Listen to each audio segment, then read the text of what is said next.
So it's October, and the world around you has been taken over by pumpkins, Halloween decorations, and overly excited horror fans. But let's say horror has never been your thing. You don't like the genre, you don't get the appeal, or maybe you just never knew how to approach it, and for some reason this year, you decided to give it one last try and you're looking for a good starting point. Well, you have come to the right place. Hey everyone, I'm Marianna, this is Impression Blend, and today I am here to guide you down the path of becoming a horror fan. Now, this is not going to be the kind of video where I list the 25 well-known horror classics everyone always talks about.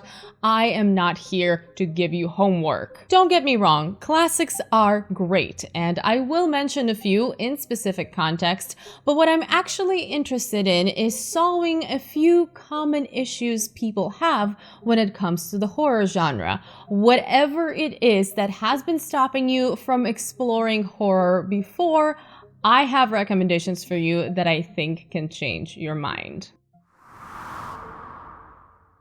Let's start with a big one. You don't like being scared. Whether this is because it might give you nightmares, or because real life is scary enough, or maybe this just isn't the type of adrenaline rush you are into. Yet. There are plenty of horror films out there for you that lean towards the disturbing rather than flat out horrifying. Psychological horror is my pick for you for this one, and it is one of my personal favorite subgenres. There really are a lot of options to choose from here, but I have to start by recommending one of my all-time favorite films, Darren Aronofsky's Black Swan. The story of a talented ballerina slowly losing her sanity because of her obsession with perfection, her determination to discover her dark side, and her overprotective mother. This is a masterful film that will get under your skin without any cheap scares and will have you questioning what's real and what isn't. Plus, Natalie Portman's Oscar-winning performance is something you don't want to miss anyway. The second option I have for you is Steven Soderbergh's Unsane. The film follows a young woman, played brilliantly by Claire Foy, who ends up in a mental institution and has to stay there against her will. Has she actually lost her mind, or is there something else going on?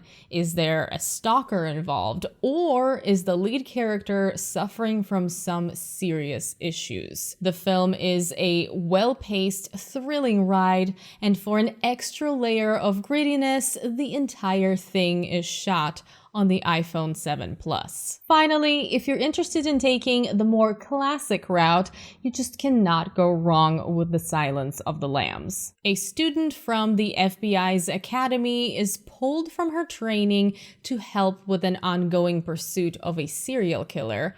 Her assignment? To interview Hannibal Lecter, a brilliant psychiatrist turned killer and cannibal. Where all of this leads, you absolutely have to find out for yourself if you haven't seen this disturbing classic. This one does feature some graphic imagery, but the film is never gratuitously gory, maintaining tension and creepiness through intensity of performances and storytelling structure.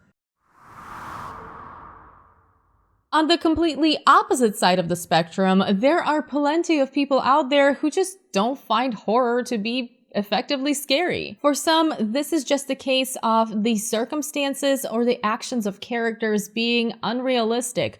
For others, the writing is boring and predictable. If you're in this boat, my suggestion for you is to take on allegorical and metaphorical horror, films that tackle real-life issues and twist them into monsters or monstrous situations. This is something that the horror genre has been doing for a very long time now, but recently there has been an influx of these types of films. First of all, you must check out The Babadook, written and directed by Jennifer Kent. This Australian film explores grief and trauma, representing it as a looming monster, creeping in the shadows, terrorizing a widow and her 6-year-old son. It's a very powerful and emotionally charged story, something that's going to make you feel uncomfortable because it's very obviously rooted in consequences of a tragic event.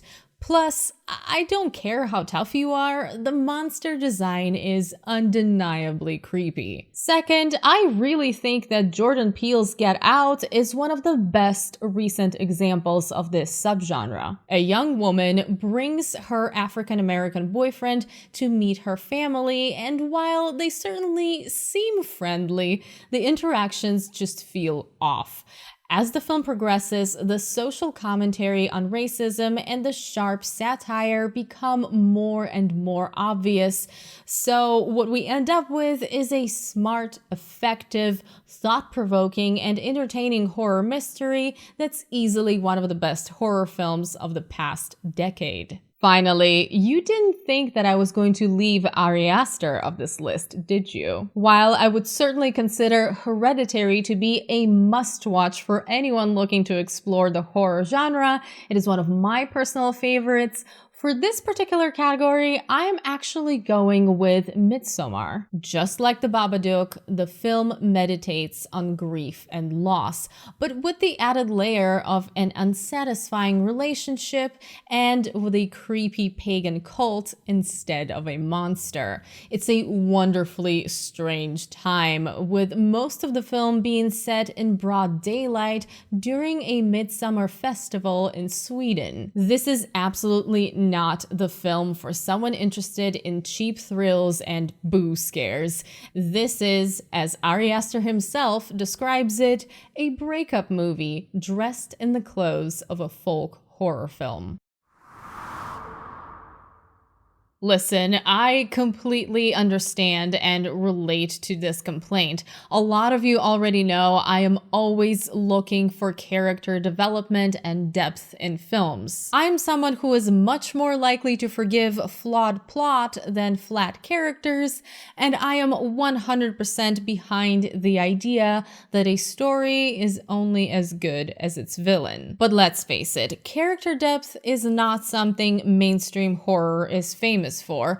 There are exceptions, of course, but how many movies are going to have us watching characters go down to hyperventilate in a scary basement as they encounter a villain who is evil for the sake of being evil? Thankfully, there are quite a few beautiful character-driven horror stories out there that explore protagonists and the villains. One such film is Thomas Anderson's Let the Right One In, a stunning and cold Swedish vampire story. Based on a wonderful novel under the same title, which I also very much recommend, the film steps away from the traditional take on vampires and tells the story of a lonely, bullied 12-year-old boy who befriends his new neighbor, a girl who only comes out at night. It's dark, melancholic, chilling, and beautifully shot, presenting its characters in a complex and human way. Next, we're going to turn to classics once again because if you are looking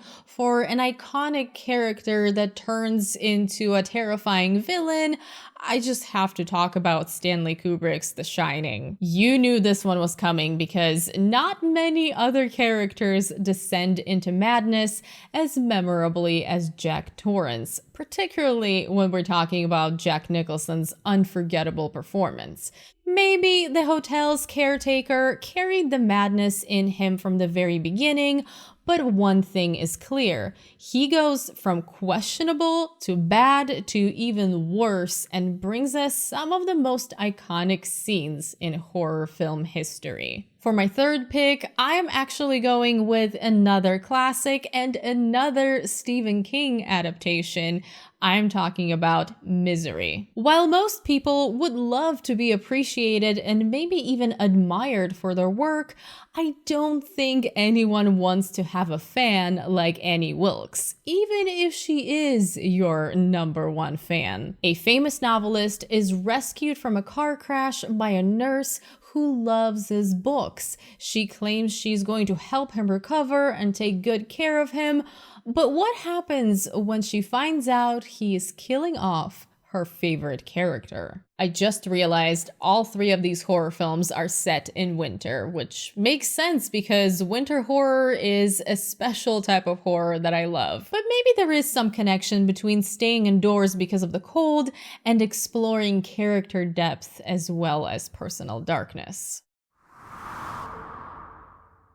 Similar to bad characters, another common issue people have with horror is that generally bad writing, whether it's poorly written dialogue or cliche plot development, or plain and boring jump scares as scare tactics. I'm with you on that one. I really hate jump scares. I would actually say anything I've mentioned in this video so far would be a good choice in this case. However, here are a few more options for you. First, A Tale of Two Sisters, a South Korean horror must-watch from Kim Ji-woon. I don't feel like this film is talked about nearly enough, and that's a shame because it's a beautiful and haunting story about a troubled family. 2 sisters return home, but the reunion with their stepmother is far from warm. It's clear the family has a complicated past, and to make matters even darker, the house may or may not have ghosts. This is a carefully and masterfully crafted story that will tug at your heartstrings and keep you engaged from beginning to end. And speaking of tugging at your heartstrings, I of course have to take this moment to once again recommend Guillermo del Toro's Pan's Labyrinth. Part war drama, part fantasy, part horror, this is a story of a young girl who stumbles upon an old labyrinth and a mysterious faun. The faun tells her she is the reincarnated princess of the underworld and challenges her to complete 3 tasks in order to gain immortality and return to her kingdom. In true Del Toro style, this is a masterpiece dark fairy tale with gorgeous effects, unforgettable atmosphere, and striking imagery that does not shy away from getting violent. But above all, it's a beautifully told story. Now for something completely different, I am here to remind you of Wes Craven's 90s horror classic, Scream. Do not write this one off as just one of many cheesy slashers. Scream manages to have a lot of self-awareness and deconstruct genre tropes, while also being an effective mystery slasher. Wes Craven proves that you can do both. Point out horror cliches and also be a strong entry within the genre, complete with a mysterious masked serial killer. This is easily one of my favorite horror films and something I have seen countless times.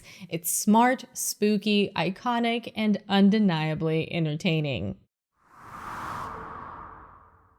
Now, since I mentioned the entertainment value, this part of the video is for those of you who want to have fun while watching movies, and horror just seems like it would be lacking in that department. Look, not everyone wants to watch possessed children, extreme gore, or doom and gloom. That is completely understandable. If what you're looking for are horror films that still keep things enjoyable, here's what I think you need in your life. First up, Ready or Not, a survival horror film from last year that is equal parts thrilling and hilarious. It's difficult to combine both, but this film manages to do it, and the big part of the reason why is the wonderful and charismatic lead, Samara Weaving. A young bride's wedding night takes an unexpected turn.